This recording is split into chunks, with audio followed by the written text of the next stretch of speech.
It's all right, Jesus. We know Denmark aren't in the World Cup. They didn't quite make it, did they? So, of course, at the end of week 4, here are the current standings. After the surprising turnaround win by Alliance, they remain in first place with 8 wins and 2 losses. But SK Gaming, they're still right behind them with 7 wins and 3 losses. And at the bottom of the table, we have Rockhead, 3 wins and 7 losses. And the Copenhagen Wolves are now moved into last place at 2 wins and 8 losses. So at the end of week 4, we have selected an OP lineup of players who really performed well this week. In the top lane for us, it was Kevin from Millennium.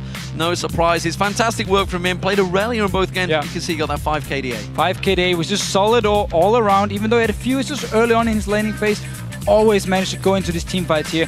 Very strong and always have a very big impact for Millennium. In the jungle, well, it's another teammate of his. It's Kotnex. He had a 70.5 kill participation as Lee Sin. 31 of 44 kills played, of course. Lee Sin versus Elise and Lee Sin versus Evelyn. Yeah, and both times he played Lee Sin, he followed Kerb around the map here, setting up kills over and over and over again. And the thing about Kotnex for me is, as long as he performs well early on, Millennium will always do well.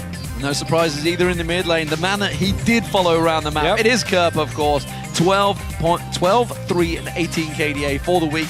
He played Twisted Fate in that first game. Fantastic stuff. And then Fizz against Kale. Against Twisted Fate, yeah. He used the Fizz into the Twisted Fate and just destroyed him in the laning phase. Or not in the laning phase, sorry, but destroyed in the game itself. And as long as he gets a good early game, he will roam around, set kills up, or get kills everywhere, and we just saw it this week. Well, sadly for Millennium fans, it's not going to be Kreds on his AD carry because it's Reckless.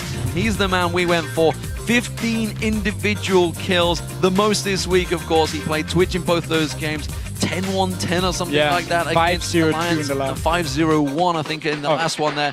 Despite the fact his team lost the game, it was a fantastic performance by the AD carry. He's such a strong Twitch player because he knows when he can roam, he knows when he can set up these one-on-one ganks here and pick up kills. Needs to learn when to defend them. True, should probably a recall, but that's a team thing. Of course, alongside him, it is his support, Yellowstar. He had a fantastic performance yesterday. 19 assists overall in that match. 20 KDA as Morgana versus SK Gaming. And, of course, Braum today versus Thresh. And we really saw him set up a lot of the kills for Reckless yesterday and then today on Braum here. Every time Sana came down for a gank, he would go in, get the stun onto Nif, pick up a kill for his AD carry, of course. So overall, just a very strong support performance and a strong week for the Fnatic dual lane, despite losing 1 game. Well, out of those 5 players, we have to pick ourselves an MVP. This week, we've gone with Kerb, the man in the middle for Millennium. He had a 14 KDA as Twisted Fate versus Kale, 8 KDA as Fizz versus Twisted Fate. Fantastic stuff for him. Overall, he's just a player, when he performs, he can carry his entire team, and everyone from Millennium knows he's going to back them up. Well, we have 2 video clips that show off Kerb's ability to make the plays happen for his team. Fantastic clips here. Check these out. You can see the first one was Fizz up against Darien. Yeah, he doesn't even need his ulti. He's actually so close to Darien. It's very hard to hit the Fizz when you just spot on him. He doesn't need it. He missed it. But nevertheless, this was when he came in. Mr. Rales was creating problems for them throughout the game. Of course, that was the early kill. Gets in there, stuns him out.